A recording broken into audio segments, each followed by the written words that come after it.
Hello, welcome to the Human Blueprint Podcast. This is a podcast exploring the framework of personal growth, self-discovery, and resilience. Through relatable stories, humor, and actionable advice, we're going to tackle life's challenges to help you build a life of courage, confidence, and connection.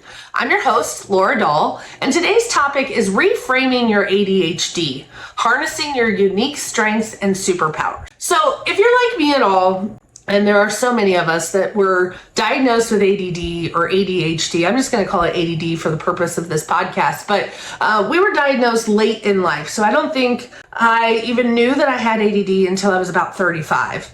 And I was really crushed by that diagnosis, but it also made a lot of sense to me, framed as a challenge. We look at it and it's actually been called a disorder. And I think that is mislabeling. I think that it's actually a collection of strengths waiting to be harnessed. So in this episode, we're going to flip the script a little bit and explain how ADD traits like creativity, resilience, and hyperfocus can actually be your greatest assets. Whether you've been diagnosed for years or you're just starting to understand your ADD, this conversation is going to empower you to embrace your unique brain and thrive. So let's talk about ADD and why it's often misunderstood. ADD, when I was growing up and I was younger, a lot of kids were being diagnosed with ADD because they didn't fit in the mold. They didn't fit in the box. So they couldn't sit still. They were fidgety. They interrupted people when they talked. They had a stream of consciousness. They would bounce off the walls. And, medical professionals decided that their best way of treating this was just to pump them full of pills, to chill them out so that they were not as hyperactive, to help them slow their brain a little bit so that they could, focus and do their job. I also have a son my youngest son was diagnosed with ADD when he was about 5 years old, and we did medicate him. My husband at the time was a physician, and we definitely believed and trusted the science and trusted our doctors that if we were going to arm our son with the tools that he needed to be successful, that medication was the answer for that. I will say he's 21 now. He is thriving. He's a college student. He has a job. He has friends. He's really doing very well. But I would say that, he often felt like he was different just having this diagnosis. He felt like there was something wrong with him. He didn't feel normal. His brain did not function like everyone else's. And now that I have received the same diagnosis later in life, I understand how he feels, and I felt the same way about myself. As a society, we define normal, and if someone doesn't fit in that normal definition, we claim it's a disorder. We claim that something's wrong with them, or you have some kind of problem or situation.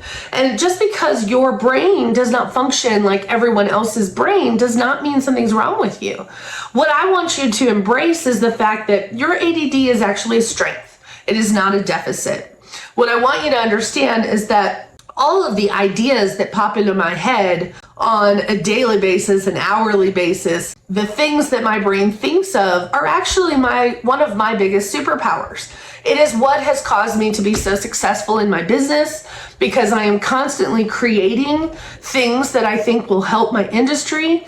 The fact that my brain is constantly going is a gift for me also as a problem solver. In my career as a realtor, as a broker, that was what I got paid to do, was to solve the problems before they became problems. And then you cannot harness creativity. You cannot stifle creativity, and medication often does that. Now, I'm not a medical professional. I say that I have an MD by proxy, but I really don't. And I am not here to tell you whether or not you should medicate yourself or your children or not do that. What I want you to do, though, is focus on the fact that ADD or ADHD is not a deficit. There's nothing wrong with you. It does not make you incapable. It does not make you less than.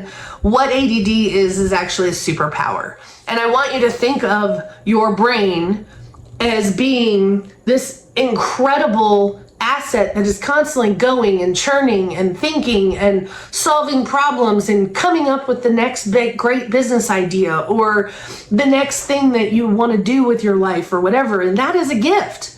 You've been given the gift of a brain that is so incredible. Some of the superpowers you might be overlooking and confusing with a negative slant, or you might be telling yourself, well, I have ADD, I'm not capable of accomplishing things or whatever. But I want you to know hyperfocus is one of those superpowers that goes with ADD.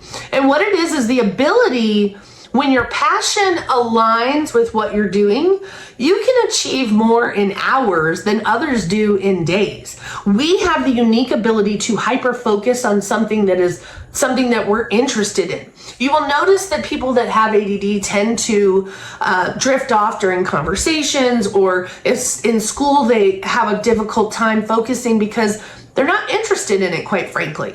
But if you give someone with ADD a task that they're very passionate about, something that aligns with their interests and something that they are curious about, you would not believe what all they could achieve. The other thing is that I will tell you, my ADD has been very beneficial to me because I was a procrastinator when I was in high school and in college. And I used to sit up at 4 a.m. and write a paper for an 8 o'clock class. And my teachers would give me an A on it. And my mother used to be so angry. And she would say things like, I can't believe they would reward you for waiting to the last minute. And what she didn't understand is that my professors didn't know I waited to the last minute. I worked better under pressure. I worked better. My ADD brain was able to complete an entire project proposal in one night. When the inspiration struck me, I was ready to go. But the weeks leading up to that project, it felt like overwhelm. It felt like I was never going to get this accomplished. It felt like I was gonna get a 0 or fail the class or whatever it was, because the task was so daunting to me that I had to break it down into small little mini tasks in order to accomplish it. And sometimes that didn't happen until 4 a.m. The other thing I love about people with ADD is that they have creativity and outside of the box thinking. I think we need this in our society. We need people who think differently. If we all thought the exact same way, how boring would life be? There would never be innovation. There would never be inventions. There would never be change or disruptors in certain industries. And people with ADD tend to think differently than people who don't. And some of the benefits of that is the fact that they do think outside of the box, that their minds naturally connect to ideas that others don't see, because the synapses are firing all the time in our brain, and we're constantly on the go thinking of the next thing. And so we don't get bogged down. A lot of times we can pass over something very quickly because that's not for us. And so our brain is trained, and the way that it operates is that, that's not for me to worry about. I've got 1,000 other things to worry about. And so the creativity and outside of the box thinking is a superpower that those of us with ADD have, that we can use to shine in our worlds. Like whether or not you're a professional or you are a creator or whatever that is, obviously we are natural born problem solvers. And I think of entrepreneurs who built businesses, $1 million businesses, because they embraced the spontaneous problem solving rather than rigid planning. They thought of a problem, they immediately thought of a solution for that problem, and then created something from it because they know that that is a problem that exists elsewhere and that other people are dealing with it. And when you have very rigid, paths that you have to follow a blueprint and you have to go through all the steps, sometimes that inhibits innovation, it inhibits creativity, it stops you in the track. There's too much blue tape, there's too much red tape, there's too much, I say blue tape because I'm a realtor, so forgive me, but there's too much red tape that gets in the way of getting it done. And sometimes you need people who think creatively in order to make things happen. We don't get hung up on some of the rules, right? We don't get hung up on the framework. We think of a different way to do things. And sometimes the different way is a better way. Sometimes the different way is a way that works better for most people. I think of people with ADD too, one of the people think is a deficit that, they can't hold down a job, or they change careers a lot because they get bored easily. And to me, I want to reframe that for you and tell you that It's okay that you get bored in your job and you change jobs often. It's okay that you pivot careers multiple times and you find success in unexpected places, or a career path that you never thought you would go down, but your brain told you something is on your heart and on your mind that you want to pursue. And you would never have that opportunity if your big, beautiful brain did not put something in front of you that sparked your curiosity or your passion. I would rather live that life with 30 W-2s and 20 different life experiences with different types of jobs and be a well-rounded individual that has a lot of varied experience than someone who's worked at the same place for 30 years and has done the same job. And at the end of the 30 years, what do you get? A plaque? You get fired? You lose out on retirement? We don't live in that same world anymore. So the fact that you bounce around from job to job, use it as a skill set. Reframe it for yourself, and don't tell yourself that you're a loser because you change jobs every 6 weeks, or that you start feeling badly about yourself because you don't have a single career for 30 years.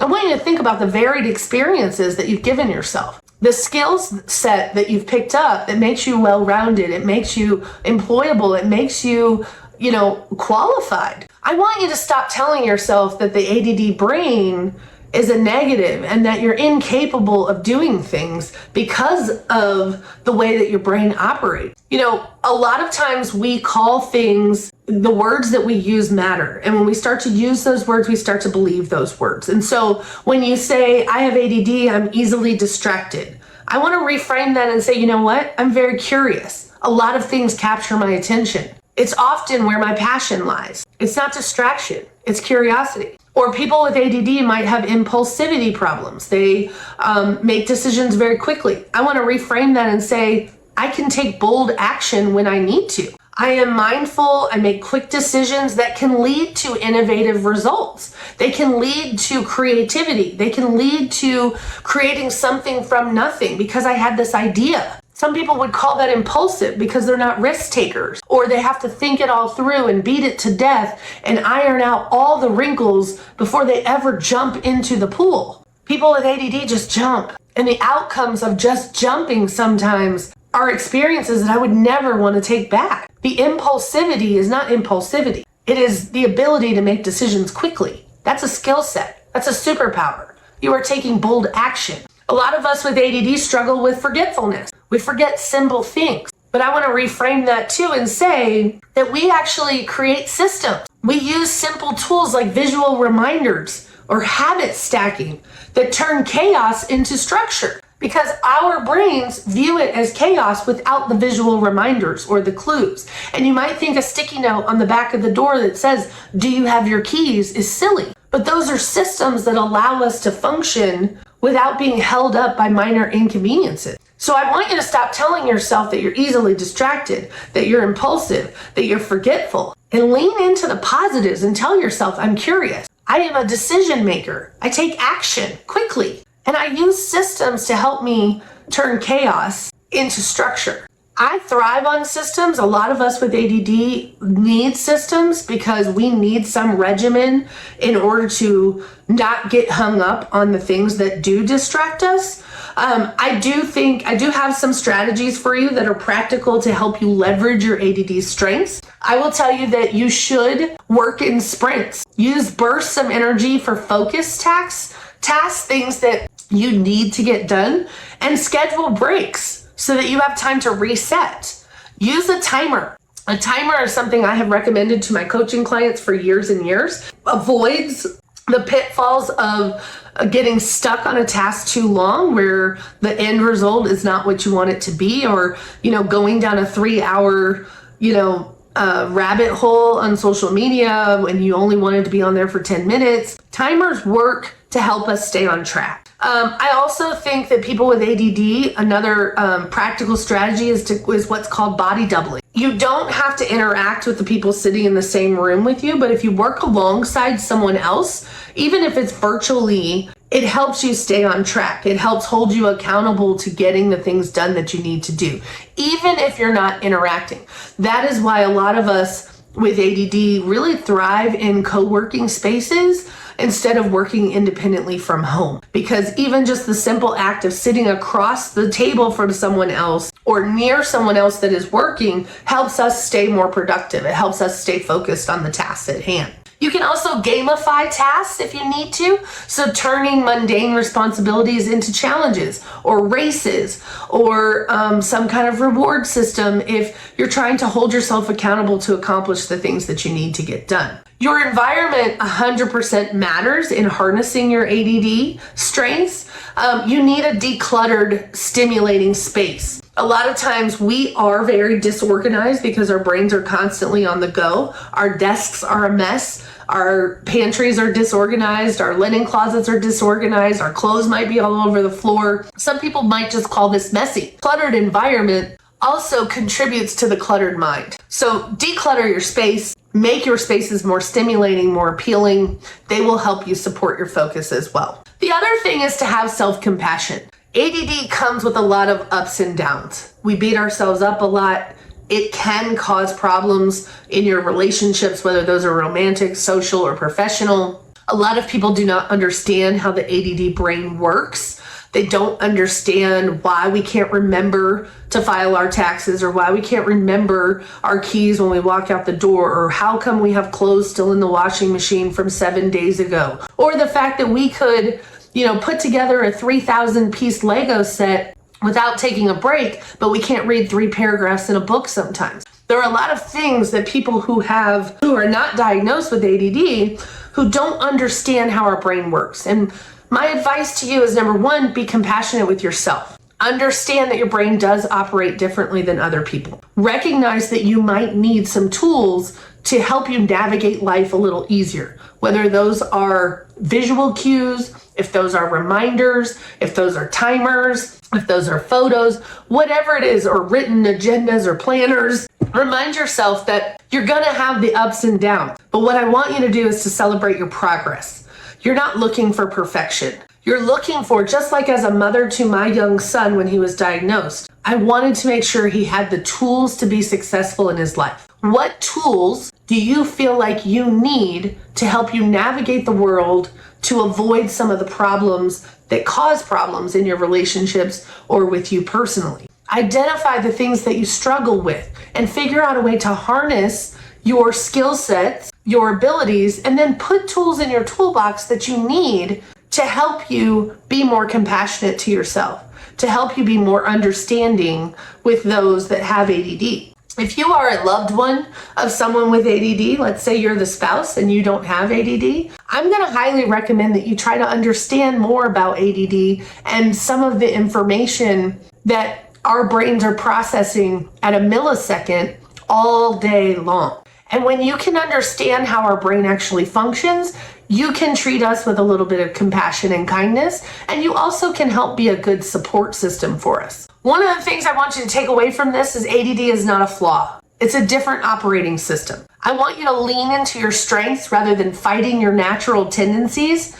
Your natural tendencies tend to get us in trouble. Our natural tendencies cause problems for other people sometimes. But I want you to lean into them as strengths. I want you to reframe the things you tell yourself about your diagnosis or about ADD or about your brain that is just wired a little differently. And I want you to lean into the strengths that you have and identify the superpowers that you've been given. How is it that you are capable of oh so much? And it might be the biggest thing that you're capable of. You created a company from nothing. You are a rock star at work. You're an incredible mom because you're fun-loving and you're playful and you understand how your kids' brains work, right? There are so many things that you can accomplish with ADD, and there are other things that you're going to feel like a failure at. You're going to feel like I can't do this at the level that I want to do them because these things keep getting in the way. Those are the things that you need to identify. What do you need tools for? What do you need assistance for? What do you need support for? What do you need a better understanding of?